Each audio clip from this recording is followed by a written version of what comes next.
It seems like a long time ago now, but one of the stars from night one of the debates, Senator Elizabeth Warren, she didn't have the opportunity to directly attack the other candidates at the top of the polls, but she laid out her many policy proposals and walked away, I think, largely unscathed. Still with me, former DNC Chair Howard Dean, She the People President Aimee Allison, and Community Change President Dorian Warren. Howard, one thing that sort of, I thought, connected nights 1 and 2, and across most of the candidates, and epitomized by Elizabeth Warren there was a very full-throated and central critique of the Trump economy, which I thought was interesting because so often in the punditry around him it is conceded as a strength. What did you think of that?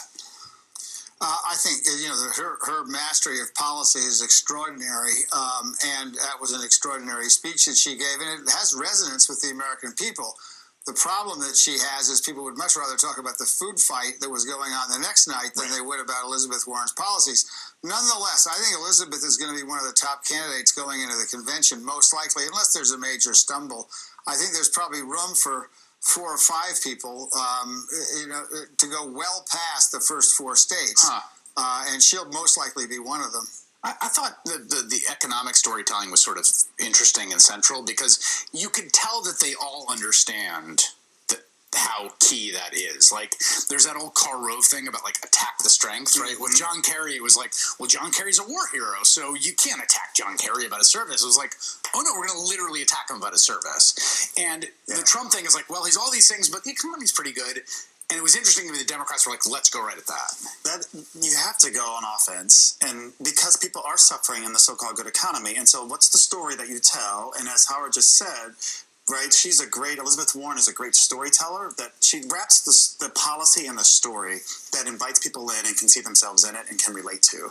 What united both nights, frankly, in terms of the president's strengths, if you think about the immigration conversation in last night's debate, and you think about the economy conversation the first night, when we go into a recession, what is the president going to do in terms of his campaign narrative? He has always attacked immigrants and been racist in terms of his rhetoric in good economic times. What's he going to do in bad economic times? And so when you combine those two things, he's going to double down immigration and scapegoating immigrants. When there's an economic downturn, Democrats have to take both of those head on. You got to take his strength on the economy and take away his strategic racism in his attacks on immigrants. You know, Aimee, one of the things, these debates are designed to, in some ways, to put candidates in uncomfortable situations or to force them, right, to talk about things they don't necessarily want to. But I wonder how much, when you sort of think about the message in the aggregate over the first 2 nights of these debates, you felt like it was coherent. You felt like there's a kind of general consensus about what the Democratic Party stands for or is about. Yeah, I would say that, one of the things is, with the exception of perhaps Biden, I'm still on the fence about, but most of the top candidates have adopted a lot of the language of racial, social, and economic justice. Even in that clip you just played, Elizabeth Warren is telling an economic message. She's telling it very simply and straightforward, but she's also explicitly mentioning Black and Latinx communities. She understands who she's campaigning for. On the Wednesday night, the first night of the debate, She the People worked with New Florida Majority to host a watch party for 400 women of color, and we all watched it together. We are listening as nearly a quarter of Democratic voters, the most loyal Democrats, were listening for these racial, economic, and social justice messages. And so for not only just Senator Warren, but when Booker mentions trans rights and trans people and the violence they suffer, when Julian Castro mentions that it's not enough, I think he was correcting Amy Klobuchar, he said, look, racial justice has to be part of an economic solution. That makes me know that the center of our politics and our party and what we're looking for is a leader who can deal with our complex issues. Women of color call that intersectional politics, but simply put, if you have a leader that can think 4D in those ways, those are the kind of leaders that are exciting the base right now. Howard, what do you think about the critique?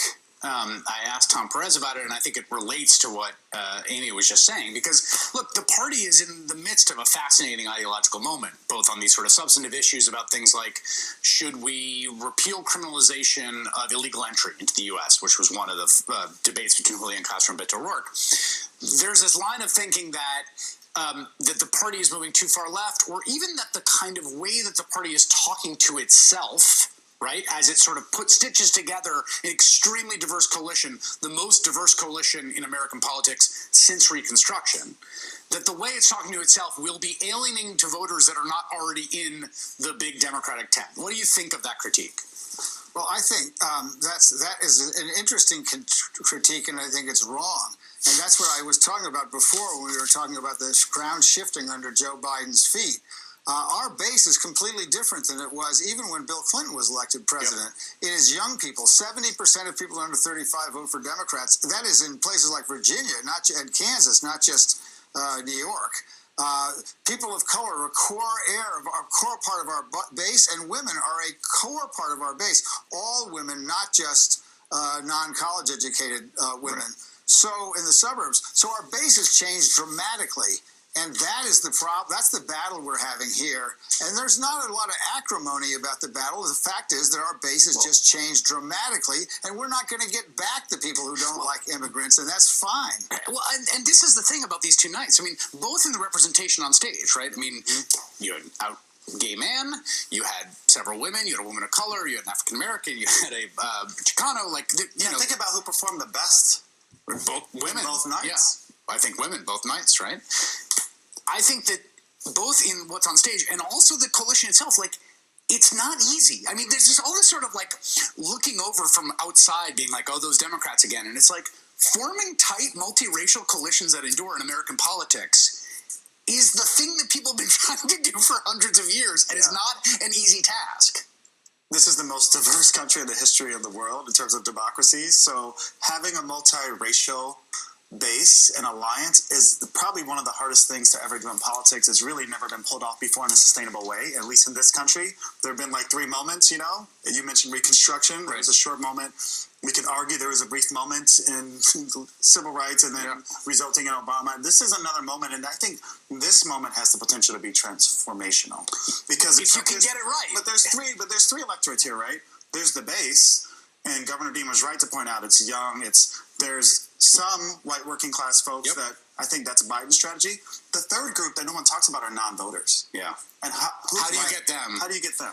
Howard Dean, Aimee Allison, and Doreen Warren. That was great. Thank you very much, all of you. Still ahead, the Supreme Court this week highlighted the stakes of the 2020 election, issuing 2 major rulings that will have profound effects for decades to come. Plus, we'll check in on the front runner of a different election in tonight's Thing 1, Thing 2 next.